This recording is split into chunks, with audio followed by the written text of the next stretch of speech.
আমাদের প্রাণপ্রিয় রাসূল সাল্লাল্লাহু আলাইহি সাল্লাম ছিলেন একেবারে এতিম। এতিম ছিলেন বলেই তিনি বুঝতেন এতিম ও অসহায়দের মনের কষ্ট, জীবনের কষ্ট, কাজের কষ্ট। তাদের সকল কষ্টই তিনি অনুভব করতেন একান্ত হৃদয় দিয়ে। ফলে তাদের সেই সব কষ্টের তুষার দূর করার জন্য রাসূল সাল্লাল্লাহু আলাইহি সাল্লাম সকল সময় থাকতেন ব্যাকুল। তাদের প্রতি ছিল তার বিশাল হৃদয়, বিশাল ছিল তার মন ও ভালোবাসার দরিয়া। সেখান থেকে উঠে আসতো দরদের তুফান, মমতার ঢেউ। সে ঢেউ আছড়ে পড়ত নবী সাল্লাল্লাহু আলাইহি সাল্লামের চারপাশে। সকলের হৃদয় দুকুল চাপিয়ে যেত রাসূল সাল্লাল্লাহু আলাইহি সাল্লাম ভালোবাসার কোমল তুষারে। মানুষের প্রতি মানুষের ভালোবাসা সে তো এক মহৎ গুণ। মানুষকে ভালোবাসতেন রাসূল সাল্লাল্লাহু আলাইহি সাল্লাম মন প্রাণ দিয়ে, জীবন দিয়ে। কিন্তু এতিম, গরিব ও দুস্থ এবং অসহায়দের প্রতি রাসূল সাল্লাল্লাহু আলাইহি সাল্লাম ভালোবাসা মাত্রাটা ছিল অনেক অনেক গুণ বেশি, যার কোনো তুলনায় হয় না। সে ভালোবাসার নজির তো রয়েই গেছে রাসূল সাল্লাল্লাহু আলাইহি সাল্লাম জীবনে। তার জীবন ইতিহাস যেমন শিক্ষণীয় তেমন পালনীয়। ঈদ মানেই তো খুশি আর খুশি, আনন্দের ঢল। সবার জন্য চাই ঈদের আনন্দ, সমান খুশি। কিন্তু চাইলেই কি সব হয়? কিছু ব্যতিক্রম তো থেকে যায়। যেমন রাসূল সাল্লাল্লাহু আলাইহি সাল্লামের সময় এক ঈদে নামাজ শেষে ঘরে ফিরছেন দয়ার নবীজি সাল্লাল্লাহু আলাইহি সাল্লাম। তিনি দেখলেন মাঠের এক কোণে বসে কাঁদছে একটি তুলতুলে কোমল শিশু। এই খুশির দিনে কান্না অবাক হলেন রাসূল সাল্লাল্লাহু আলাইহি সাল্লাম। তার হৃদয়ের বেদনার ঢেউ আছড়ে পড়ল। রাসূল সাল্লাল্লাহু আলাইহি সাল্লাম ছেলেটির কাছে গিয়ে কান্নার কারণ জিজ্ঞেস করলেন। শিশুটি বলল, আমার আব্বা আম্মা নেই, কেউ আমাকে আদর করে না, কেউ আমাকে ভালোবাসে না, আমি কোথায় যাব? এতিম নবী রাহমাতুল্লিল আলামিন ছেলেটির কথা শুনে গুমরে কেঁদে উঠল। নবীজির সাল্লাল্লাহু আলাইহি সাল্লামের কোমল হৃদয় জেগে উঠল তার মর্মবেদনা। তিনি পরম আদরের শিশুটিকে বাড়ি নিয়ে গেলেন।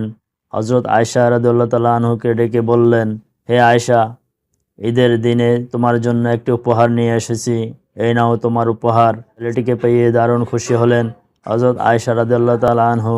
দেরি না করে মুহূর্তে তাকে গোসল করিয়ে জামা পরালেন, তারপর তাকে পেট ভরে খেতে দিলেন। রাসূল সাল্লাল্লাহু আলাইহি সাল্লাম ছেলেটিকে বললেন, আজ থেকে আমরাই তোমার পিতামাতা, আমরাই তোমার অভিভাবক। কি খুশি তো! রাসূল সাল্লাল্লাহু আলাইহি সাল্লামের কথা শুনে ছেলেটির চোখে মুখে বয়ে গেল আনন্দের বন্যা। এ ছিল এতিমের প্রতি রাসূল সাল্লাল্লাহু আলাইহি সাল্লামের ভালোবাসার এক বিরল দৃষ্টান্ত। রাসূল সাল্লাল্লাহু আলাইহি সাল্লাম শুধু এতিমদের প্রতি যে এমন সদয় ছিলেন, সহমর্মী ছিলেন, তাই নয়, তিনি তার অধীনস্থদের প্রতিও ছিলেন সদা সজাগ ও দরদি। মায়া মমতার চাদরে তাদেরকে আঁকড়ে রাখতেন। তাদের যেন কোনো কষ্ট না হয়, মনে যেন কোনো প্রকার দুঃখ না থাকে। দয়ার নবী সাল্লাল্লাহু আলাইহি সাল্লাম সেদিকে খেয়াল রাখতেন সর্বক্ষণ। রাসূল সাল্লাল্লাহু আলাইহি সাল্লামের দুজন খাদেম বা চাকর ছিলেন, একজন হযরত যায়েদ ও আর একজন হযরত আনাস রাদিয়াল্লাহু তাআলা আনহু। তাদের সাথে রাসূল সাল্লাল্লাহু আলাইহি সাল্লাম কখনো মনিবসুলভ আচরণ করতেন না, কড়া ভাষায় কথা বলতেন না, খারাপ ব্যবহার করতেন না, মেজাজ দেখাতেন না, আদেশ কিংবা নির্দেশ কঠোরতাও দেখাতেন না। বরং আপন পরিবারের সদস্যদের মতোই তাদের সাথে ব্যবহার করতেন। একই খাবার খেতেন, একই ধরনের জীবন যাপন করতেন। কি আশ্চর্য ব্যাপার! আজকের দিনে যা কল্পনাও করা যায় না। হযরত যাহিদ রাদিয়াল্লাহু তাআলা আনহু কথাই বলি না কেন, ছোট্টবেলা তিনি মা বাপ থেকে হারিয়ে যান। আল্লাহর রহমতে তার আশ্রয় হয় রাসূল সাল্লাল্লাহু আলাইহি সাল্লামের ঘরে। যখন তার পিতা মাতার সন্ধান পাওয়া গেল, তখন তারা ছুটে এলেন রাসূল সাল্লাল্লাহু আলাইহি সাল্লামের কাছে। তারা তাকে নিয়ে যেতে চায়। রাসূল সাল্লাল্লাহু আলাইহি সাল্লাম তাকে জিজ্ঞেস করলেন, তুমি কি তোমার পিতা মাতার সাথে যাবে? জাহিদ রাদিয়াল্লাহু তাআলা আনহু সাথে সাথে বললেন, রাসূল সাল্লাল্লাহু আলাইহি ওয়াসাল্লামের কাছ থেকে যে ব্যবহার আমি পেয়েছি তা কোনো তুলনায় হয় না। তামাম পৃথিবী যদি আমাকে দেওয়া হয়, তবুও তাকে ছেড়ে আমি যেতে পারবো না, কখনোই যাব না। হযরত আনাস রাদিয়াল্লাহু তাআলা আনহু তিনি ৮ বছর বয়সে রাসূল সাল্লাল্লাহু আলাইহি ওয়াসাল্লামের খেদমতে এসেছিলেন। দীর্ঘ ১০ বছর পর্যন্ত রাসূল সাল্লাল্লাহু আলাইহি ওয়াসাল্লামের খেদমত করেছিলেন।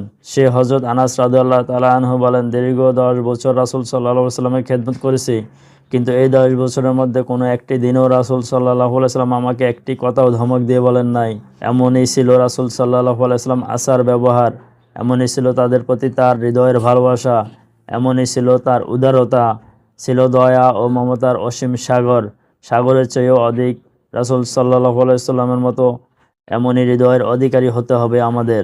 যে হৃদয় হবে ভালোবাসাপূর্ণ, মমতার টইটম্বর, যে হৃদয় হবে আকাশের চেয়েও প্রশান্ত, সাগরের চেয়েও বিশাল। এমনই হৃদয় তৈরির জন্য প্রয়োজন রাসূল সাল্লাল্লাহু আলাইহি ওয়াসাল্লামের শিক্ষা ও সৎসাহসের। এই জন্যই আমাদের রাসূল সাল্লাল্লাহু আলাইহি সাল্লাম আদর্শ অনুসরণ করতে হবে, তার পথে চলতে হবে, তার শিক্ষাই গ্রহণ করতে হবে।